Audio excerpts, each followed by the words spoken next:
우병우 전 민정수석이 법정에서 했던 최후 진술을 인용하면 소름 돋습니다. 완벽한 발언이었죠. 현재도 똑같은 방식으로 법치를 무시한 채 조작 수사를 하고 있습니다. 지금이 문재인 정권입니까?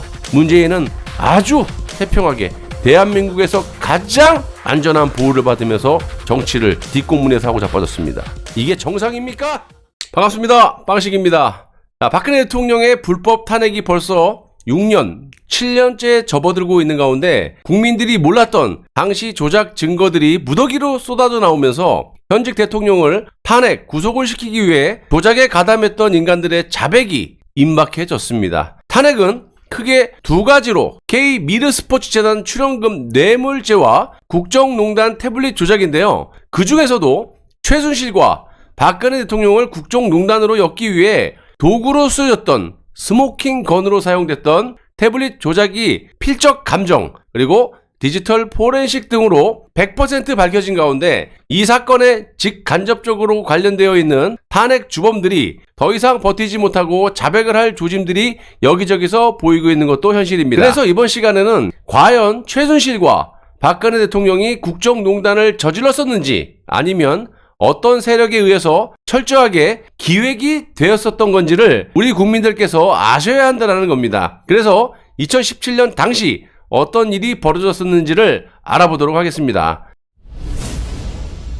개명 전 최순실 씨, 최서원 피고인에 대한 변호인 반대 신문은 2017년 5월 19일 서울중앙지방법원에서 열렸고요. 최서원의 변호인인 이경재 변호사가 당시 사건의 공소 사실에 대해서 신문을 했었는데요. 최서원은 박근혜 대통령과의 공모한 적이 없고 대통령은 결백한 분이시다. 그리고 모든 범죄 혐의를 부인을 했었습니다. 이경재 변호사는 미르재단 사무총장 이성환이 언론에 허위 폭로를 한 배경에 대해서 신문을 하자 최서원은 이렇게 얘기를 하죠. 고영태의 요청으로 2016년 8월 19일 한강 둔치에서 이성환을 만났고 이성환이 한미약품에서 30억 5천만 원을 받을 게 있는데 저보고 대신 받아달라고 부탁을 하기에 거절을 했습니다. 참고로 이성환은 고영태의 측근이고요. JTBC 심수미 기자와 고영태와 저녁 식사로 폭탄주를 함께 마셨던 그런 인물이기도 합니다. 또한 최서원 씨가 부탁을 거절하자 고영태와 함께 거짓 폭로를 했던 그런 악질적인 인물이기도 합니다. 자, 이런 이성환이 30억 5천만 원을 받아주면 고영태와 나누기로 했던 모양입니다. 고영태에게 수고비가 떨어지므로 고영태는 저에게도 살해하겠다라고 하였지만 저는 응하지 않았고 거절했습니다. 또 조사를 받을 때 이러한 갈취 내용을 알렸지만 검사들은 조사조차 하지 않았습니다. 검찰은 제가 미르 및 K스포츠재단을 개인 소유로 해서 막대한 돈을 챙겼다라고 상상을 하는데 그 상상이 민주주의와 법치주의의 정신에 맞는지 의문스럽습니다. 검찰이 바로 개혁의 대상입니다. 이경재 변호사가 TV조선의 이진동 기자와 기획수사를 논의한 검사가 누군가요? 이렇게 질문을 하니까 최서원 씨는 윤석열 검사로 알고 있습니다. 라고 답이 나오자마자 공판관여 검사가 자리에서 펄떡 일어나가지고 적절치 않은 발언이다. 이러면서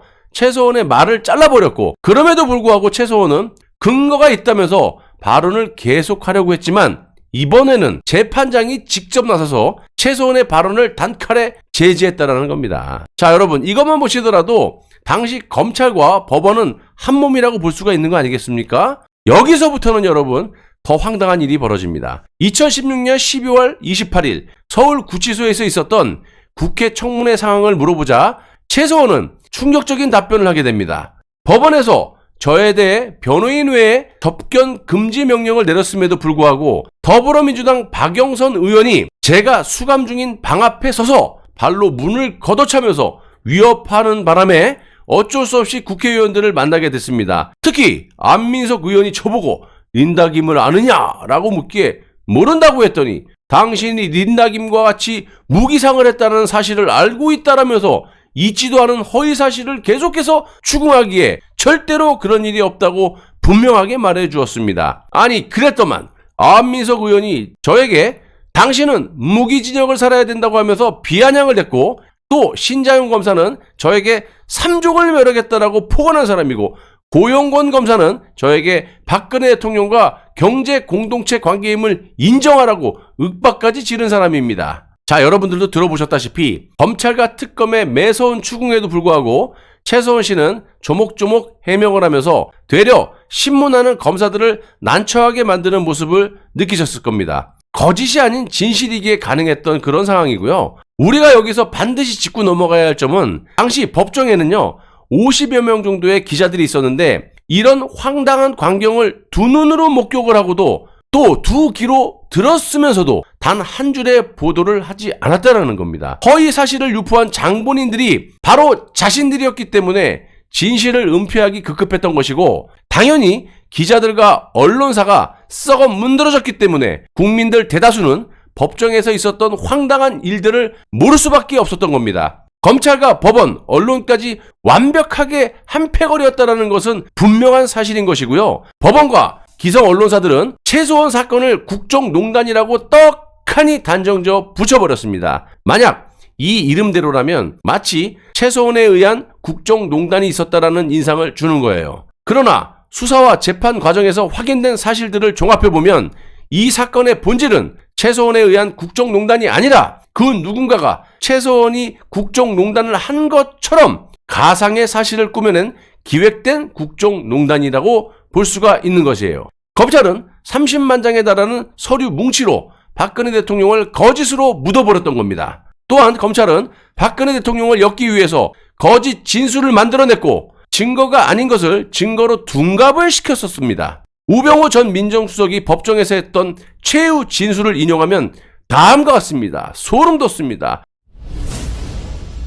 이 사건을 수사한 검사들은 과거에 일어났던 일을 밝혀낸 것이 아니라 과거를 새로이 만들어냈습니다. 증거가 없으면 증거를 만들어냈고 진술이 없으면 신분의 위협을 느끼는 공무원들을 상대로 허위 신문과 압박으로 진술을 만들어냈습니다. 법적으로 죄가 되지 않으면 법리도 만들어냈습니다. 그러니까 이 거짓 공소장, 허위 진술을 받기 위한 위증교사. 완전히 소름 돋는 우병우의 최후 진술인데요. 탄핵 검사들은 지금 현재도 똑같은 방식으로 법치를 무시한 채 조작 수사를 하고 있습니다. 검찰은 조작과 선동으로 호도된 여론을 등에 업고 법 기술로 만들어낸 증거와 진술들을 엮어서 거짓을 진실처럼 그럴듯한 법리적 외관으로 국민들을 속인 기획된 국정농단이 이 사건의 본질이라고 볼 수가 있고요. 박근혜 대통령께서 2017년 10월 16일 법정에서 재판 거부를 선언하시면서 이 사건의 본질은 법치의 이름을 빌린 정치 보복이라고 매우 정확하게 정의하시기도 하셨습니다. 지금 어떤 일이 벌어지고 있습니까? 조현천 전 기무사령관 자기 발로 귀국을 했는데 도주의 우려가 있다고 하면서 기다렸다는 듯이 체포 그리고 구속을 시키고 그 주변 휘하 참모들을 하나둘씩 소환해서 내란 음모죄로 박근혜 대통령을 또 협박하고 더 나가서 재구속을 시키려고 하는 그런 조짐이 보이고 있습니다. 지금이 문재인 정권입니까? 문재인은 아주 태평하게 대한민국에서 가장 안전한 보호를 받으면서 정치를 뒷공문에서 하고 자빠졌습니다. 이게 정상입니까?